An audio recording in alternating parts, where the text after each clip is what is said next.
네, 오늘도 제가 주말 사역으로 인하여서 오늘 피우다는 녹화로 진행된다는 점 알려드리겠습니다. 우리 같이 기도하심으로 피우다 시작하겠습니다. 하나님 감사합니다. 오늘도 말씀 앞에 우리를 불러주시고 말씀으로 우리 인생의 길을 인도하여 주시니 감사합니다. 수많은 일들 앞에 그것이 우리에게 어떠한 의미인지 해석조차 할 수 없는 주님, 우리의 무지함과 연약함을 시간 주님 앞에 고백하오니 오직 주의 말씀을 통하여서 우리를 인도하여 주시옵소서. 오직 주의 말씀을 내 발의 등으로 삼아 오늘 하루를 살게 하여 주시옵소서. 감사합니다. 예수님 이름으로 기도드립니다. 아멘. 네, 오늘 저희가 함께 살펴볼 말씀은 창세기 43장 15절에서 24절 말씀입니다. 그 형제들이 예물을 마련하고 갑절의 돈을 자기들의 손에 가지고 베냐민을 데리고 애굽에 내려가서 요셉 앞에 서니라.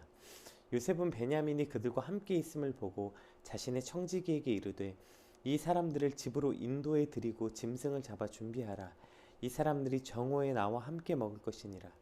청지기가 요셉의 명대로 하여 그 사람들을 요셉의 집으로 인도하니 그 사람들이 요셉의 집으로 인도되매 두려워하여 이르되 전번에 우리 자루에 들어있던 돈의 일로 우리가 끌려드는도다.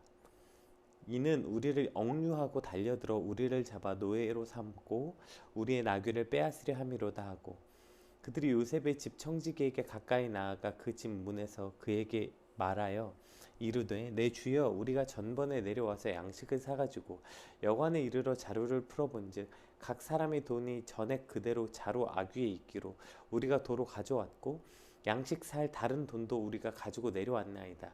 우리의 돈을 우리 자루에 넣은 자는 누구인지 우리가 알지 못하나이다.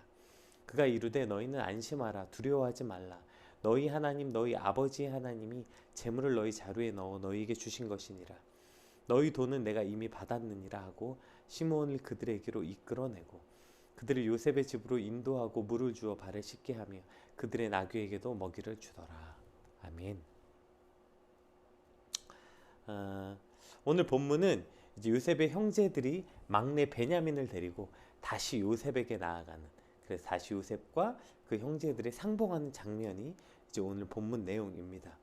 우리 15절, 16절 한번 같이 다시 읽어보겠습니다.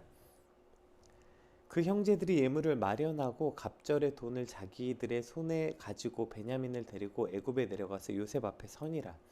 요셉은 베냐민이 그들과 함께 있음을 보고 자기의 청지기에게 이르되 이 사람들을 집으로 인도해 드리고 짐승을 잡고 준비하라. 이 사람들이 정오에 나와 함께 먹을 것이니라.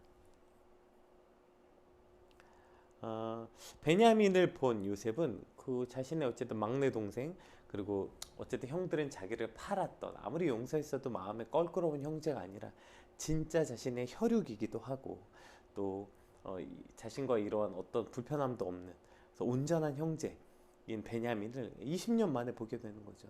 얼마나 기뻐했겠어요. 그래서 얼른 지금 저들을 자신의 집으로 들이고 짐승을 잡아 잔치를 준비하게 합니다. 근데 이러한 요셉의 감격과 기쁨을 알 수 없는 형들은 오히려 이러한 요셉의 환대 때문에 극심한 두려움과 불안을 느끼게 되죠. 우리 17절에서 22절, 자, 형들의 반응을 한번 봅시다. 청지기가 요셉의 명대로 하여 그 사람들을 요셉의 집으로 인도하니 그 사람들이 요셉의 집으로 인도되매 두려워하여 이르되 전번에 우리 자루에 들어있던 돈의 일로 우리가 끌려드는도다. 이는 우리를 억류하고 달려들어 우리를 잡아 노예로 삼고 우리의 나귀를 빼앗으려 함이로다 하고 그들이 요셉의 집 청지기에 가까이 나아가 그 집 문 앞에서 그에게 말하여 이르되 내 주여, 우리가 전번에 내려와서 양식을 사가지고 여관에 이르러 자루를 풀어본즉 각 사람의 돈이 전액 그대로 자루 아귀에 있기로 우리가 도로 가져왔고 양식 살 다른 돈도 우리가 가지고 내려와 있나이다. 우리의 돈을 우리의 자루에 넣은 자는 누구인지 우리가 알지 못하나이다. 이렇게 말하고 있죠. 지금 요셉은 너무 기뻐서 자신의 집으로 초대하고 잔치 음식을 준비하고 어쩌면 요셉은 이 타이밍에 어떻게 하면 지금 이 자신과 이 형제들의 그 감격적 상봉을 하게 될까 상상하고 그것을 계획하고 있었는지도 모르죠. 어쨌든 이런 이때 요셉의 온도와는 너무나도 다르게 형들은 지금 극심한 불안에 떨고 오히려 우리를 집으로 데려가서 우리를 노예로 삼고 우리가 가져온 나귀를 뺏으려고 한다구나, 이렇게 착각하고 지금 집에 들어가지도 못하고 집 앞에서 지금 요셉의 종을 붙잡고 매달려서 빌고 있는 거예요. 지금 집 안에 들어가면 이제 죽는다고 생각하는 거죠. 그 집 안에선 자신들을 맞이할 잔치의 준비를 하고 있는데 그 집에 못 들어가고 그 집 앞에서 지금 종을 붙잡고 사정하고 있는 모습을 보게 됩니다. 이 장면을 통해서 우리가 며칠 전에 함께 묵상했었던 그 알 수 없기 때문에 겪는 두려움, 즉 무지함의 두려움을 다시 한번 기억할 수 있게 됩니다.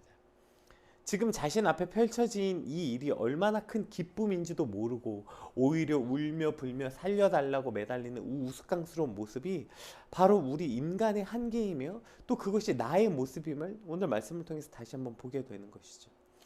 우리는 우리 앞에 일어난 일이 이것이 좋은 일인지 나쁜 일인지 내게 복인지 화인지조차 온전히 해석할 능력조차 없는 것, 이것이 우리의 한계임을 우리는 인정해야 되는 것입니다.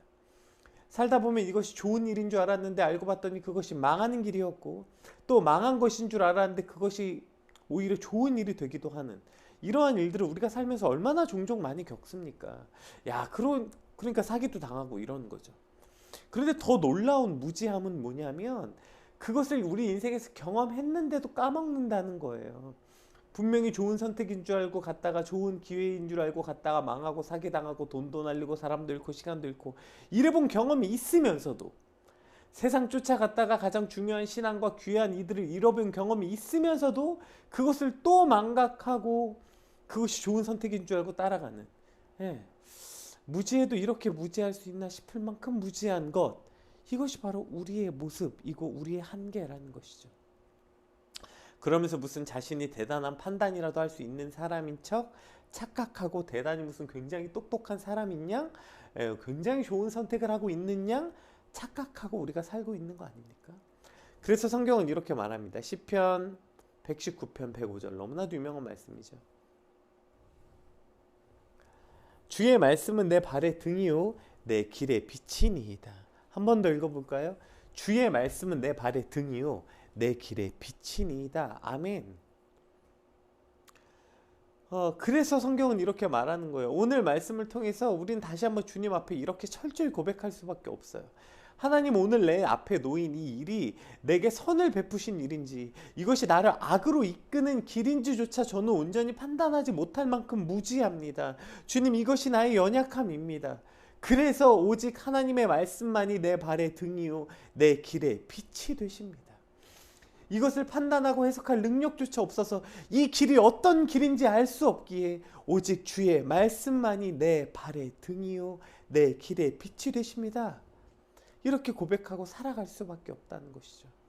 오늘 진리의 말씀으로 우리의 인생을 해석하고 오늘 내 삶에 일어난 일을 온전히 바라보고 알 수 있게 되는 그러한 오늘이 되게 하여 주시옵소서. 이것이 바로 오늘 저와 여러분의 간절한 소망이 되어야 하는 것입니다. 즉 하나님의 말씀에 비추지 않고는 오늘 저와 여러분의 인생 앞에 펼쳐진 그 어떤 거 하나도 우리는 온전히 해석할 능력이 없는 것, 이것이 우리의 한계 아닙니까? 이것을 주님 앞에 인정하고 고백하고, 그래서 주님, 주의 말씀이 필요합니다. 오직 그것으로 내 일을 알게 하여 주시옵소서.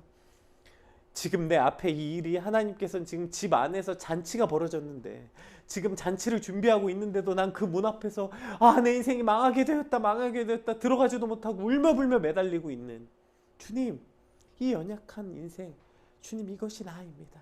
그래서 주의 말씀으로 오늘 우리 인생을 해석하게 하여 주시옵소서. 오늘 간절히 고백하는 저 여러분 되시길 소망합니다. 또 지금 형들이 요셉이 집으로 초대한 사건 앞에 벌벌 떤 이유가 뭐예요? 지금 자신들의 곡식에 돈이 들어있었던 이 사건 때문이라고 말하지만 궁극적으로는 42장에 이렇게 되어 있죠. 42장 21절에 제가 이걸 미처 치지 못했네요. 42장 21절 볼게요.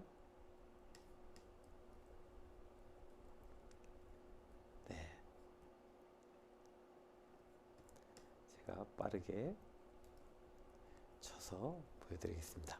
41장 21절 볼게요. 그들이 서로 말하되 우리가 아우의 일로 말미암아 범죄하였도다. 그가 우리에게 애걸할 때에 그 마음의 괴로움을 보고도 듣지 아니하였으므로 이 괴로움이 우리에게 임하도다.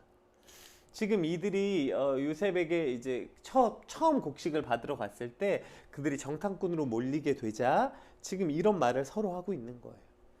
지금 우리의 아우의 일로 말미암아 범죄하였도다. 이게 뭐예요? 요셉 얘기하는 거죠. 지금 결국에 이 형들의 두려움은 어디 있냐면 요셉에게 그들이 악을 행하였다. 즉 자신들이 그로 인하여서 지금 심판을 받고 있다고 생각하는 거예요. 자신들이 한 죄 때문이라고 생각하기 때문에, 즉 자신들이 지금 요셉에게 지은 죄가 있기 때문에, 그래서 요셉의 선의를 이들은 지금 악의로 받아들이고 있는 것이죠. 지금 누군가의 선의를 악의로 받아들인 이유가 바로 그 안에 있는 죄성 때문이라는 것입니다. 오늘 우리도 마찬가지 아니에요?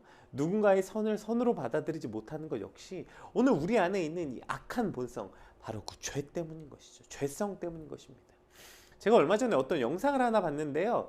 그 캠핑카를 자기가 제작해서 그걸 타고 세계 여행을 하는 유튜버였어요. 근데 그 사람이 이제 북극을 갔는데, 북극 맞나요? 네네. 그러니까 그 펭귄 나오는 북극 아니고 노르웨이. 네. 그 영국의 가장 이제 북단을 올라갔는데 거기에 이제 작은 마을에서 차가 고장 난 거예요. 근데 또 이제 그때가 크리스마스인 거예요. 크리스마스에 아무도 모르는 그 작은 시골 마을에 차는 고장 났죠. 그 영하 20도죠. 얼마나 외롭고 사실 짜증나는 상황이었어요. 얼마나 우울하겠어요.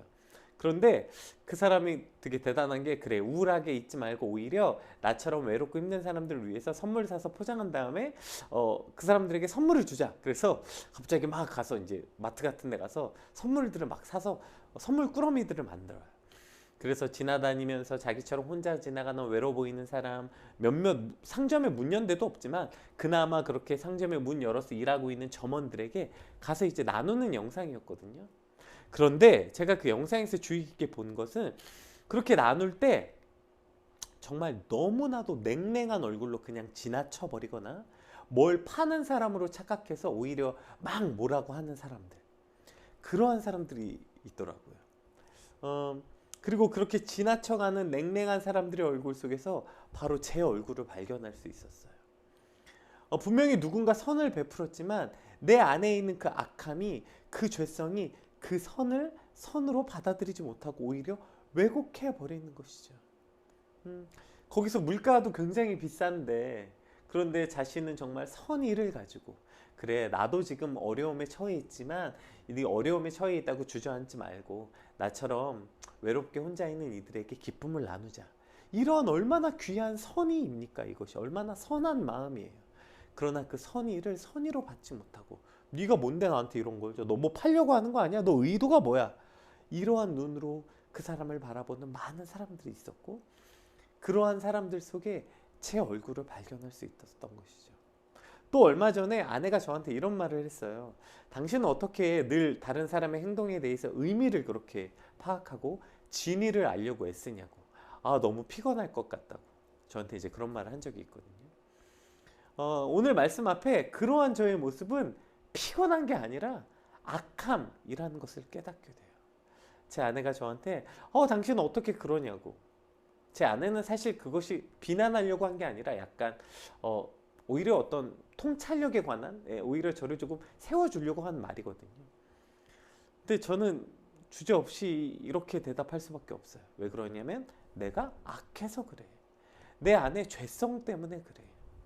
그래서 선을 선으로 받지 못하고 왜곡해 버리고 마는 어리석음. 이것은 그냥 피곤한 인생이 아니라 불쌍한 인생이죠. 크리스마스 선물 하나도 기쁨으로 받지 못하고 기쁨을 나눌 수 없는 불쌍함. 요셉은 지금 자신의 형제들을 만난 기쁨으로 가득 차서 집으로 초대해서 지금 짐승들을 잡고 잔치 음식을 준비 중인데, 기쁨을 나누기는커녕 오히려 그 문 앞에 들어가지도 못하고 두려움에 벌벌 떠는 불쌍한 인생. 오늘 이것이 바로 악함으로 왜곡된 우리의 죄성 때문이라는 것입니다. 선을 선으로 받아들이지 못하는 불쌍한 인생이 아니라 예수 그리스도의 보혈로 말미암아 죄사함의 기쁨을 우리가 회복할 때, 죄사함의 기쁨을 풍성하게 누리게 될 때 우리도 선을 선으로 여길 줄 아는, 기쁨을 기쁨으로 받아들일 줄 아는 그러한 삶이 될 것입니다. 오늘 저와 여러분의 삶이 그렇게 왜곡되고 어리석은 삶이 아니라 선을 선으로 온전히 여길 수 있는 그러한 마음으로 여길 수 있는, 죄성으로 왜곡된 삶이 아니라 죄사함의 기쁨으로 그 왜곡이 온전해지는 저와 여러분의 삶이 되시길 진심으로 주님 이름으로 축복합니다. 자, 그리고 그렇게 무지함으로 또 죄성으로 인해 요셉의 선의를 오히려 두려움으로 여기고 벌벌 떠는 이들에게 요셉의 종이 이렇게 말합니다. 이거 요셉의 말이 아니에요. 이거 요셉의 종의 말이거든요. 이게 참 기가 막히죠.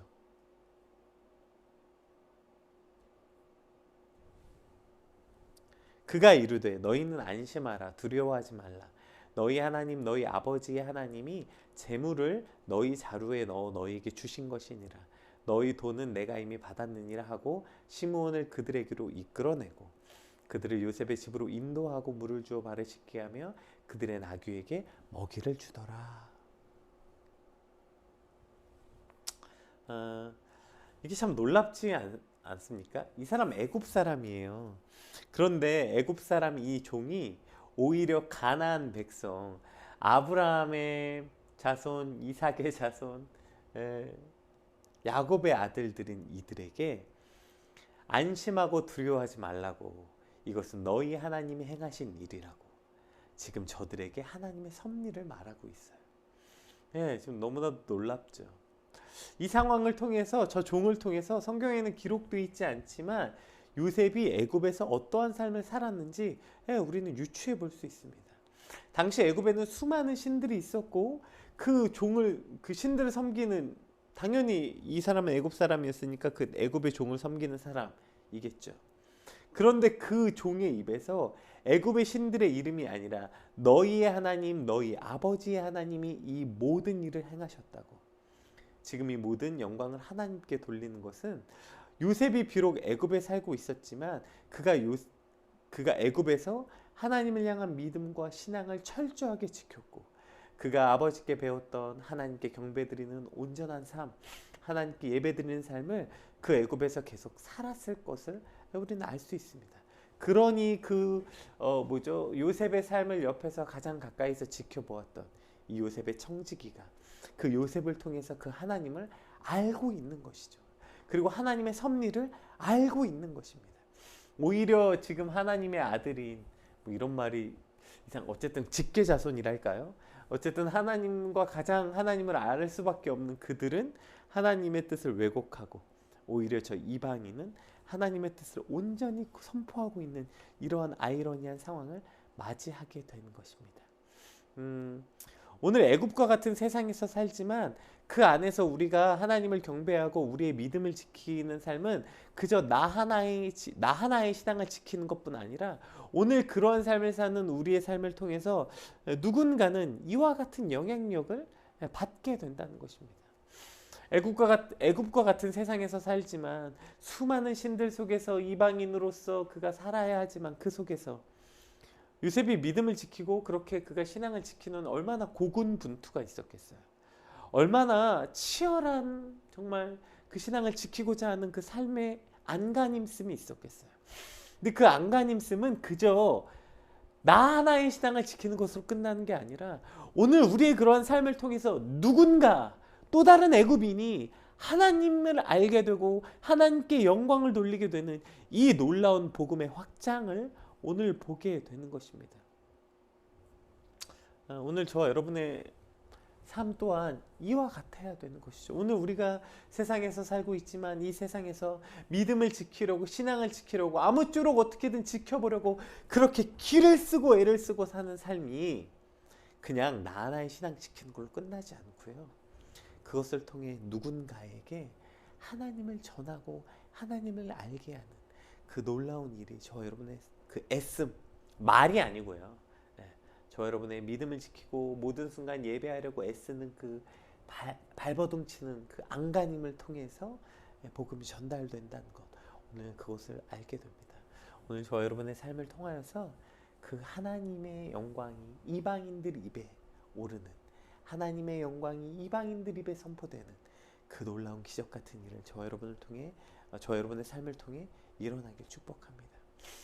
그러고 보면 가나안에 살았고요, 종이 된 적도 없었고요, 뭐 아버지를 떠난 적도 없었고요, 감옥에 갇힌 적도 없지만 무지함과 죄성으로 인해 좋은 일인지 나쁜 일인지조차 구별 못하고 선의를 악의로 받아들이는 불쌍한 삶을 살고 있는 형들과, 반대로 종으로 팔려가고 가족들과 이별하고 억울하게 누명 쓰고 옥에 갇혔지만 그가 어디에 있든지 하나님을 예배하고 믿음을 지키고 애굽 사람의 입에서 하나님의 섭리를 선포하게 하는 삶을 산 요셉의 삶 중 과연 진짜 축복을 받은 삶은 어떤 삶일까요?